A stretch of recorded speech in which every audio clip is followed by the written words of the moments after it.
नमो राघवाय। जय श्री सीताराम, जय श्री सीताराम। जैसा कि हम सब आप जानते ही हैं कि आज शिवरात्रि का पावन पर्व है, जिसे हम सब लोग मना रहे हैं, जिसमें सभी को, क्योंकि कोई भी पर्व नहीं मनाए पूरी साल, मतलब व्रत नहीं रखे, लेकिन भोले बाबा का यह व्रत तो हम सब आप रख ही लेते हैं।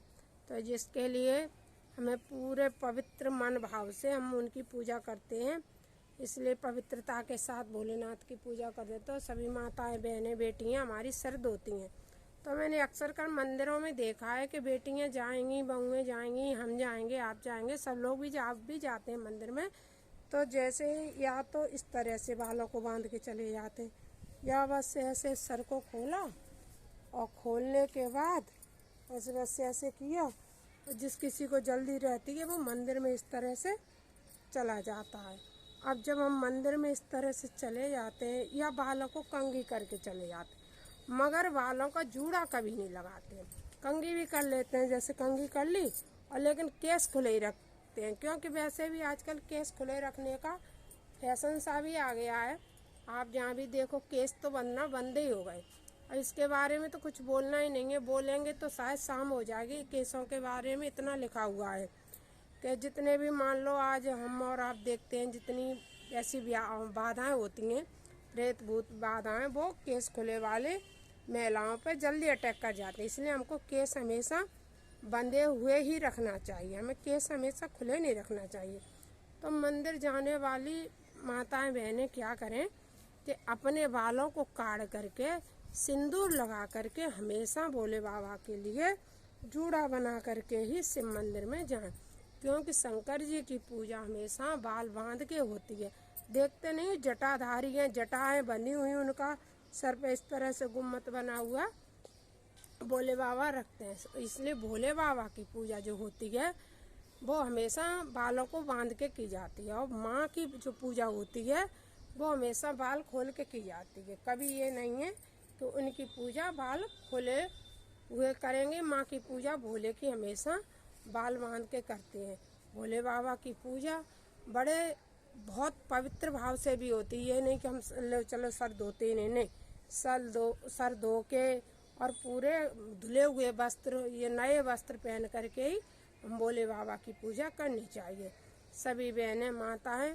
क्योंकि जब हम जाते हैं, हमारे कभी कभी बालों का पानी भी ये झड़ान हुआ नहीं रहता है, और जैसे ही हम भोले बाबा पे झुक के जैसे ही जल चढ़ाते हैं, और वो पानी हमारा सर का गिरने लगता है, किस पे? शंकर भगवान के ऊपर। और वो शंकर भगवान पे जब हमारे केसों का जल गिरेगा तो हम पे कितना बड़ा अपराध हो जाता है कि स्वच्छ जल की जगह हम अपने केसों का जल, केस अच्छी चीज़ है, लेकिन ये नहीं है कि केस भोजन में गिर जाएं तो भोजन विष्ठा के समान हो जाता है, मांस के समान हो जाता है।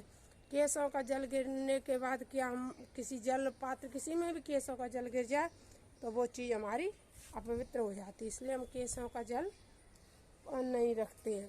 केसों का जल हमेशा सुखा के, बच्चे के ऊपर गिर जाए तो बच्चा सूख जाए केसों के, तो मतलब शाम तक मैं बहुत बड़ा ब्लॉग बना सकती हूँ। लेकिन मेन तो अभी यही है कि जो भी हमारी बहनें, बेटियां, माताएं मंदिर में जा रही हैं, शिव मंदिर में जा रही हैं, बड़े प्रेम भक्ति भाव से जा रही हैं, सभी लोग जा रहे हैं, लाइन लगी हुई है। इसलिए मैंने कहा है कि जो भी जाओ मंदिर में वो इस तरह से केस खुले हुए, या केसों को काटने के बाद केस खुले हुए मंदिर में भूल के भी मत जाना।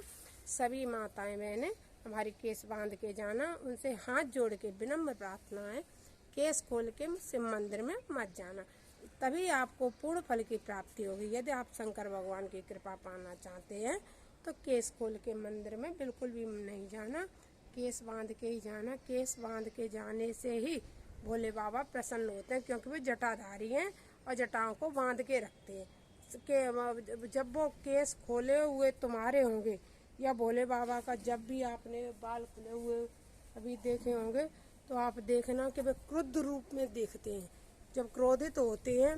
हाँ, जब जैसे सती माता चली गई, जब का आप फोटो देखना या कभी और देखना, जब वे क्रोधित रूप में होते हैं तभी वो बालों को खोल के रखते हैं। इसलिए भोले बाबा की पूजा करने के लिए हमेशा अपने बालों को बांध के ही शिव मंदिर में जाना, तभी आपको पूर्ण फल की प्राप्ति होगी, वरना फल की आपको प्राप्ति कभी नहीं हो सकती है।